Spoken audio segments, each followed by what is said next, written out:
Assalomu alaykum o'quvchilar. Demak, ixtisoslashtirilgan maktablarning 4-chi chorak algebrada 8-chi BSBsini tahlilini qilamiz. Xo'sh, bizda birinchi misol. Birinchi misol.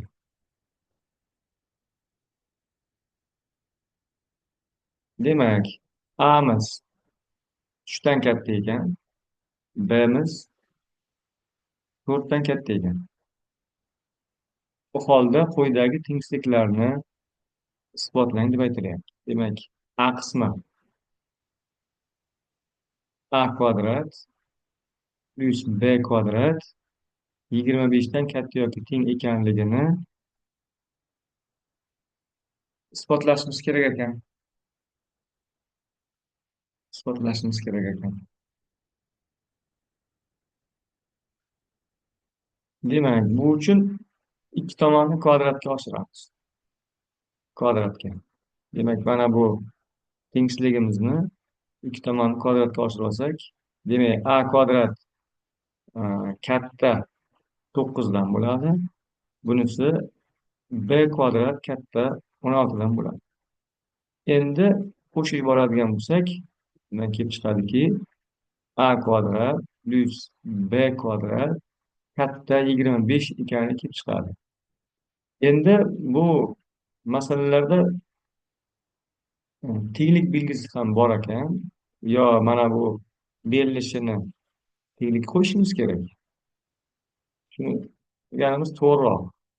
Shunaqa berish kerak edi aslida. Chunki bu yerda tenglik ham berilgan.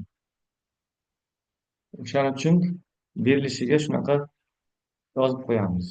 A katta yoki teng 3 va katta yoki teng 4. Chunki A va B'larga teng bo'lmasa, 25 ga teng bo'la olmaydi. Shunisi xato berilgan ekan. Mana. Endi B qismini ishlaymiz buni. B qismi. Demak, A kub B minus 8 katta yoki teng 100 dan. Endi A kubni paydo qilishim kerak. A kubni. U uchun mana buni ikki tomonini, mana bu tenglikni ikki tomonini kubga oshirsam A kub paydo bo'ladi. Demak, A kub katta, shuning kubi 27. Va B'miz bor. B'miz katta yoki teng nechidan? 4 dan. Demak, bu ko'paytma kerak bo'lgani uchun ko'paytiraman buni. Demak, A kub ko'paytirilgan B'miz katta yoki teng 27 kere 4 108 dan. 108 dan. Endi ikki tomondan 8 ayiradigan bo'lsam, ya'ni A kub ko'paytirilgan B minus 8 katta yoki teng 108 dan 8 ayiradigan bo'lsam 100 bo'ladi. Demak, isbotlandi. Berilishi aytib o'tdim. Katta yoki teng 3, B katta yoki teng 4 bo'lishi kerak. O'shanda misol to'g'ri bo'ladi. Xo'sh, ikkinchi masalaga o'tamiz. Ikkinchi masalaga o'tamiz. Tenglikni yeching va uning eng kichik butun yechimini toping. Xo'sh, biz tenglikni yozib oladigan bo'lsak, 3x minus 1 taqsim 4 plus x minus 2 taqsim 2 katta yoki teng x minus 5 taqsim 2 minus 3 minus x taqsim 4. Ikki tomoniga 4 ni umummaxraj berib yuboradigan bo'lsak, nima bo'ladi? Mana bunga 3x minus 1, bunga chunki bittadan 4 2 bo'lsak, mana bunga ikkitadan. Ko'paytirsak bunga plus 2x minus 4 katta yoki teng. Bunisiga ham ikkitadan. Mana bunga bittadan. Maxrajlar bir xil bo'lganligi uchun ikki tomonniki qisqartirib yuborib tashlab yuborsak bo'ladi. Demak, bunisi 2x minus 10. Endi birta ko'paytirib chiqsak minus 3 plus x. Xo'sh, buni soddalashtirib oladigan bo'lsak, mana bu ikki tomonga, qarama-qarshi tomonga bir isharali 2x turibdi, bular qisqarib ketadi. Demak, mana bu yerda 3x bor, bu tomonda x bor. Bu tomonga o'tkazadigan bo'lsak, 2x qoladi, ayrilib ketadi. Mhm. Endi sonlarni yozadigan bo'lsak, katta yoki teng ekan, bu tomonda -13 turibdi. Bizda 1 bilan 4, ya'ni -5 bo'ladi. Bu tomonga o'tib, +5 bu o'tadi. Demak, bundan kelib chiqadiki, 2x katta yoki teng -8 dan. Ikki tomonni 2 ga bo'lib olsak, x katta yoki teng -4 dan degan javob kelib chiqadi.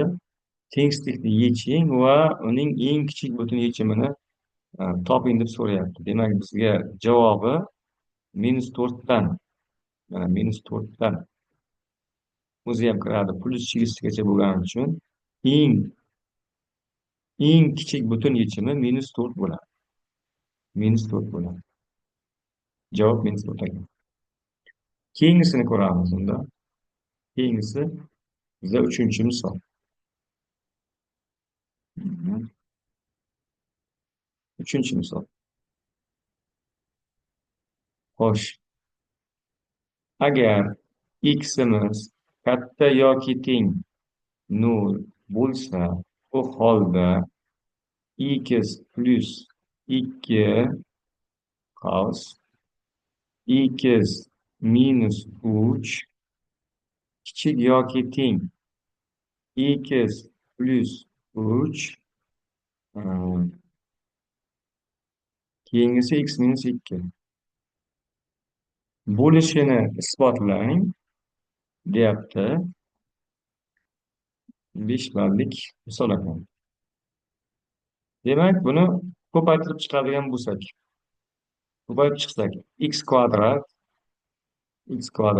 demak, -3x plus 2x, minus x minus 6. Kichik yoki teng x kvadrat plus 3x minus 2x plus x minus 6. Demak, bizda minus 6lar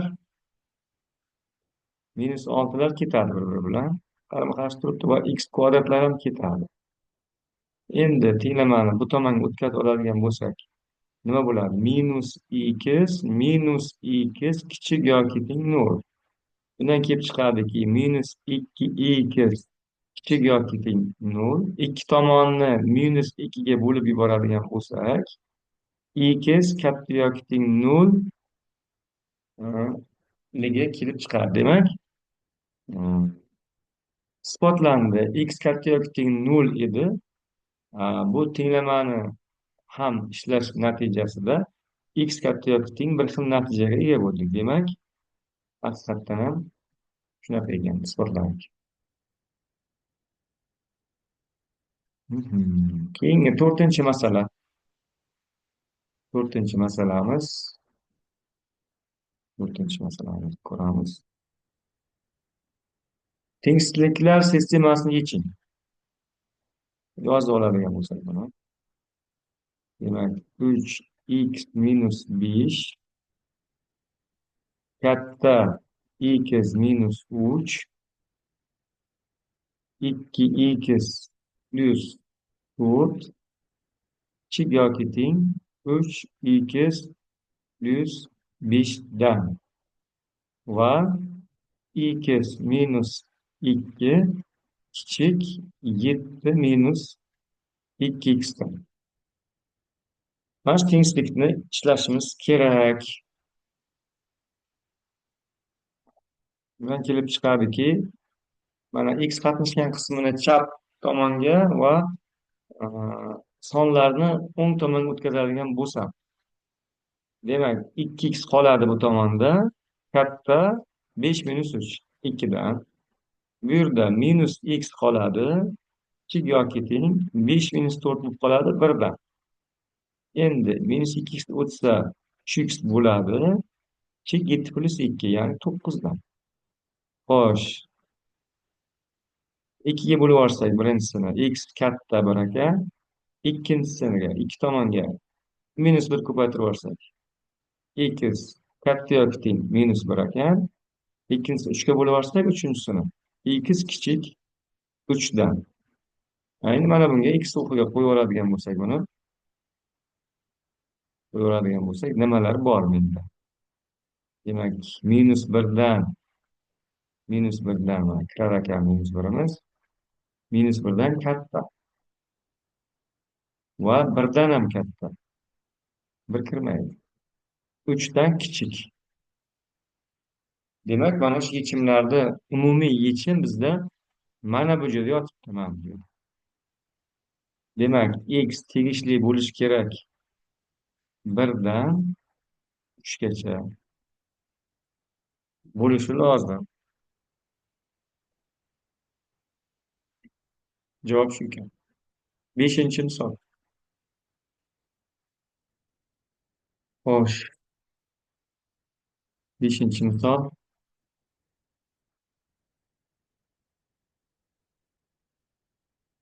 Juft son o'zidan keyin keluvchi juft sonning uchlangani bilan yig'indisi 69 dan kichik. Shu shartni qanoatlantiruvchi eng katta juft sonni toping. Demak, juft sonimiz mana ikki karrali bo'lsa bo'ldi. 2x. O'zidan keyin keluvchi juft son 2 qo'shamiz. 2x plus 2 o'zidan keyin keluvchi juft son. Juft son o'zidan keyin keluvchi juft sonning uchlangani bilan yig'amiz.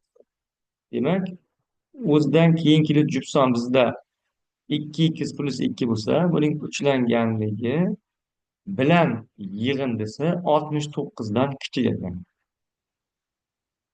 Shu shartni qanoatlantiruvchi eng katta juft son topilsin. Xo'sh, olib chiqamiz buni. 2x plus 6x plus 6 kichik 69 dan. Demak, 8x kichik 69 dan 6ni ayirsak 63. Demak, bizda ikki tomon 8 ga bo'lib olish natijasida kichik 63 taqsim 8. Demak, bundan kelib chiqadiki, x kichik 7,8 dan 7,8 dan demak 56 9 bo'ladi. 7 bo'ladi. 56 ga 56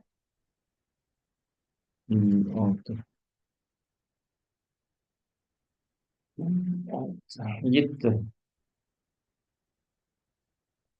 Demak, 7,8 dan 7 dan kichik bo'lgan juft son qaysi biri bo'ladi? 6 bo'ladi-da. 6 mana. Mana bu yerda 7,8 dan 7 turibdi.